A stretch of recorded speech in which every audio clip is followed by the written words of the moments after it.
maelekezo mahususi ya rais wetu Daktari Samia Suluhu Hassan katika kuhakikisha tunaongeza uwezo wa upatikanaji wa gesi katika taifa letu. Tuna target ambayo tunayo hadi kufikia mwaka 2030 inatakiwa tuwe tuna megawati 8,000.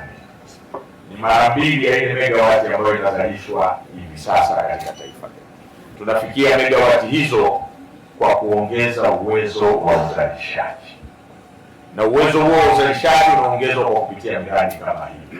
Na mradi huu nyote ni mashahidi, kuna sehemu mbili, kisima, lakini mnaona unaenda sambamba na mabomba.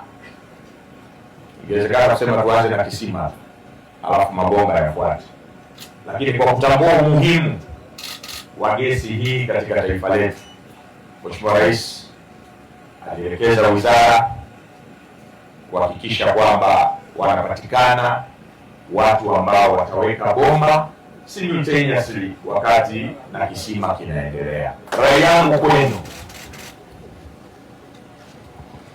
na leo viongozi na wawakilishi wa wananchi hapa wapo na chama kipo, tumeweka target ya mwezi wa 9 kuhakikisha kwamba visima hivi vinazalisha gesi na tunaunga kwenye bomba kuu kule na kutoka Madimba. Mwezi wa 9 usiwe kuna hadithi nyingine. Watanzania wanataka kuona maendeleo.